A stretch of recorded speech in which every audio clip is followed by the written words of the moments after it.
Students, पिछले class में हम आप लोग को फैराडे का प्रथम नियम पढ़ा दिए और अब हम आप लोग को फैराडे का द्वितीय नियम पढ़ाएंगे कि वैद्युत अपघटन संबंधी फैराडे का द्वितीय नियम क्या है। और इस सब एक एक क्वेश्चन बनेगा, कल इसी में जुड़ जाएगा कि वैद्युत अपघटन संबंधी फैराडे के द्वितीय नियम का उल्लेख करें या वैद्युत अपघटन संबंधी फैराडे के प्रथम नियम का उल्लेख करें।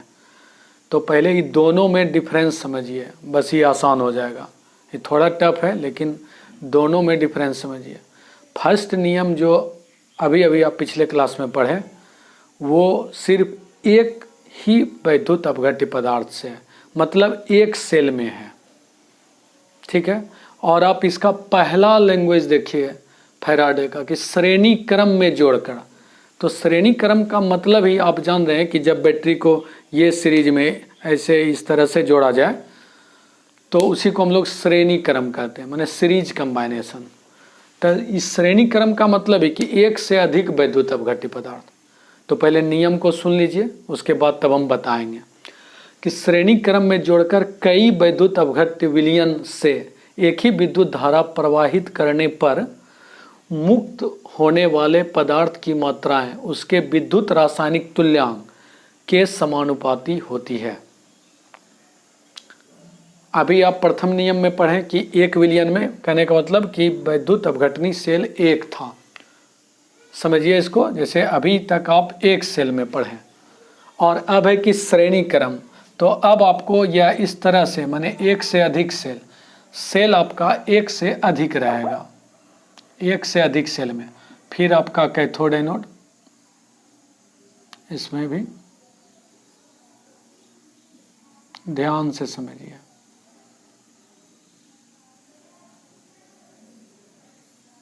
एक प्लस माइनस, एक प्लस और एक माइनस। जान ही रहे यह आपका एनोड है और ये कैथोड, ये एनोड और ये कैथोड।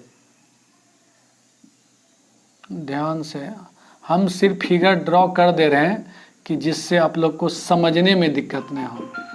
बुक में आपका फिगर नहीं दिया हुआ है, लेकिन ये श्रेणी क्रम कि अब एक से ज़्यादा वैद्युत अपघट्य पदार्थ का मतलब एक से अधिक सेल, ठीक है। तो एक से अधिक सेल का मतलब कैथोड एनोड इलेक्ट्रोड।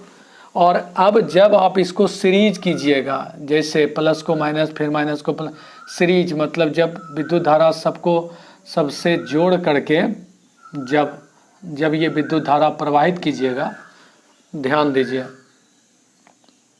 यही है श्रेणी क्रम में, जब जोड़कर विद्युत धारा प्रवाहित करने पर तो इलेक्ट्रोड पर ये जो मुक्त पदार्थ की मात्राएं होगा, ये जो धन आयन और ऋण आयन, तो यह विद्युत रासायनिक तुल्यांक, विद्युत रासायनिक तुल्यांक कहते हैं किसको, जड़ को, अभी तुरंत पढ़ा है, उसके समानुपाती होता है।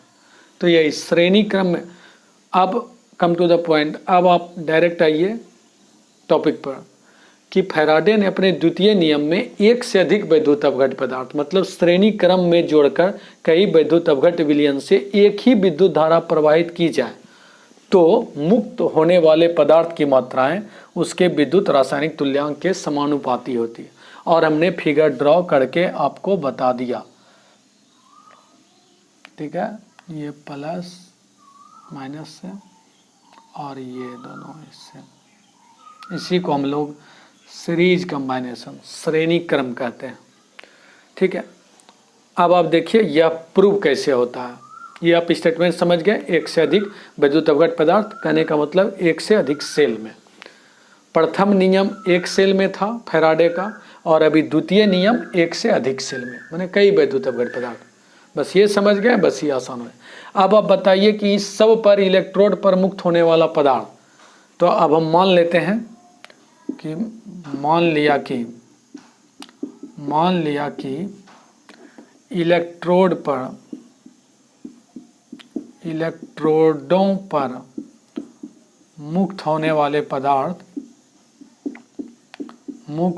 होने वाले पदार्थ की मात्राएं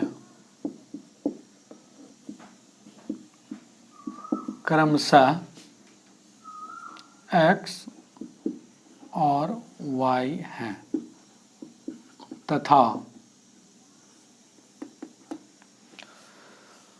इसका विद्युत रासायनिक तथा इसका तुल्यांकी भार E1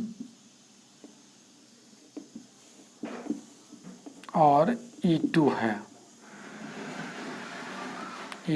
है। तो ध्यान दीजिए, इसमें अब आपको ये तो एक से अधिक वैद्युत अपघट्य पदार्थ, कई वैद्युत अपघट्य पदार्थ समझ गए। मुक्त पदार्थ की मात्रा, इस पर जो मुक्त पदार्थ की मात्रा होगा वो x और इस पर जो मुक्त पदार्थ की मात्रा होगा वो y है। ठीक है। अब इसमें एक बात और समझना होगा आपको, तुल्यांकी भार। तो तुल्यांकी भार क्या है? तो इक्विवेलेंट वेट, कि ये जो आप मात्रा लिए वैद्युत अपघट्य पदार्थ का और ये जो मात्रा लिए थी, दोनों का एडिशन, माने ई कितना भार में है। तो इसका तुल्यांकी भार, ई वैद्युत अपघट्य पदार्थ का तुल्यांकी भार E1 और न इसका तुल्यांकी भार E2, यही है। ये E1 और E2। और इलेक्ट्रोड पर मुक्त पदार्थ की मात्रा, तो एक का x और न एक का y, यही है। तब फैराडे के द्वितीय नियम के अनुसार हम लोग लिख सकते हैं कि तब हम इसको क्या लिख सकते हैं कि x by E1 is equal to y by E2, लिख सकते हैं कि नहीं।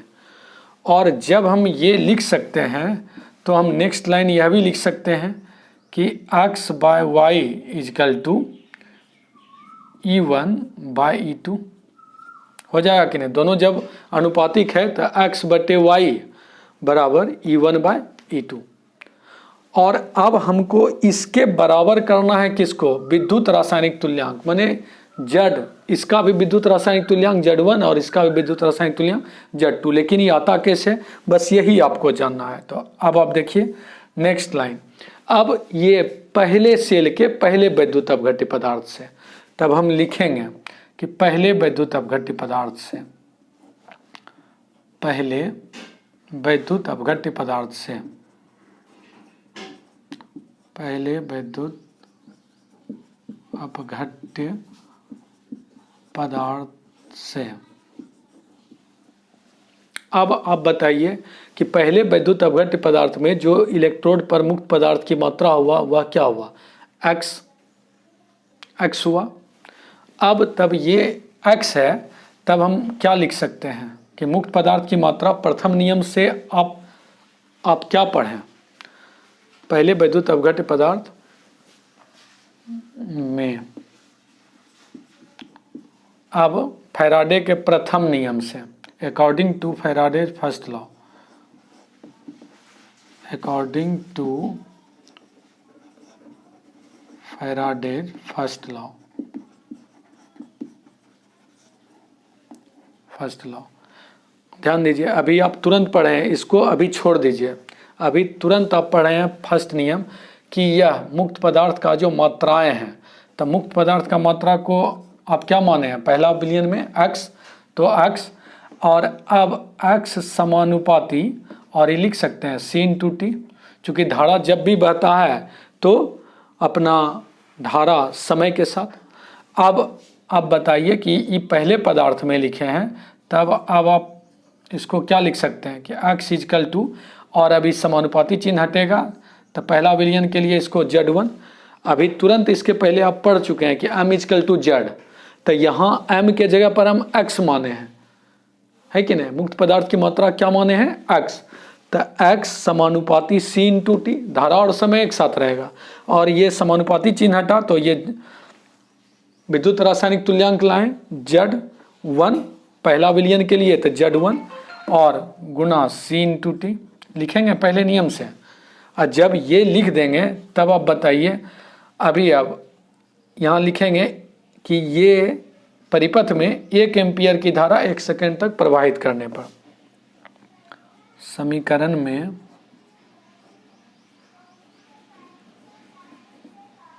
या परिपथ में 1 एम्पियर की धारा,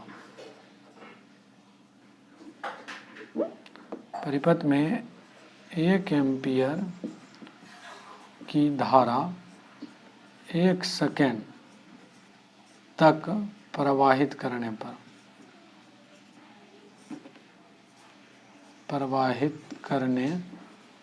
पर अब तब आप बताइए कि आपका इक्वेशन क्या हो जाता है कि x is equal to Z1 into 1 इसलिए x इजकल टू Z1 हुआ कि पहले विलयन के लिए हमने ले आया इसका विद्युत रासायनिक तुल्यांक कि x इजकल टू Z1 और अब आप ये इक्वेशन ले आए हैं। अब तब आप हमको बताइए कि अब दूसरे विलयन के लिए फिर से अब हम दूसरे विलयन के लिए फिर हम क्या ले आएंगे, फिर उसी तरह हो जाएगा कि x समानुपाती अब x का तो निकाल लिए, अब हम दूसरे विलयन के लिए y का निकालेंगे तो y समानुपाती c/t लिखेंगे। उसी तरह से अब दूसरे वैद्युत अपघट पदार्थ में इसको आप लोग नोट कर लीजिएगा, ठीक है। अब आप पहला वैद्युत अपघट पदार्थ का निकल गया, मुक्त पदार्थ की मात्रा का ये इक्वेशन x बराबर Z1। अब दूसरे वैद्युत अपघट्य पदार्थ में अब आप दूसरे का निकालिए तो ना दूसरे वैद्युत अपघट्य पदार्थ तो ना दूसरे वैद्युत अपघट्य पदार्थ में मुक्त पदार्थ की मात्रा क्या है y।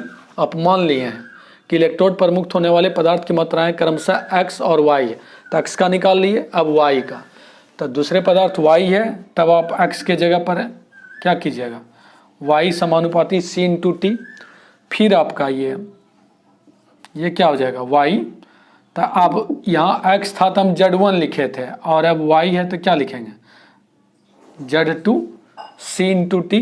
अब परिपथ में 1 एम्पियर की धारा 1 सेकेंड तक प्रवाहित करने पर अगर हम लोग धारा प्रवाहित किए तब फिर क्या हो जाएगा इक्वेशन आपका बदल करके कि y इजकल टू Z2 और फिर c का भी मान 1 एम्पियर और t टाइम का भी मान 1 सेकेंड, तो x इजकल टू क्या हो जाएगा Z2 होगा।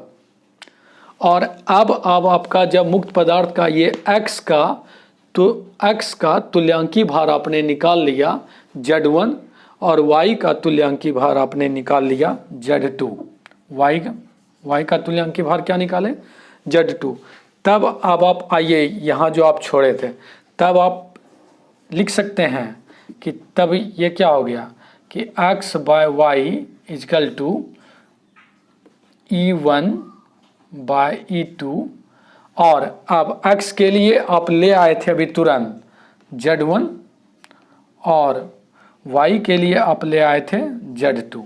और जब ये सब आपस में बराबर है तो आपको प्रूव क्या करना है कि उसका पदार्थ की मात्राएं उसके विद्युत रासायनिक तुल्यांक के समानुपाती होता है।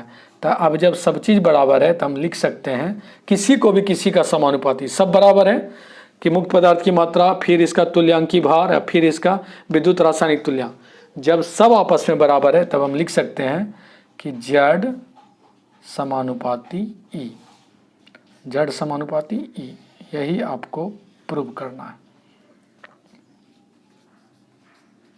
और कुछ नहीं है आपका, यही आपका यहाँ पर प्रूव हो जाता है। थैंक्स।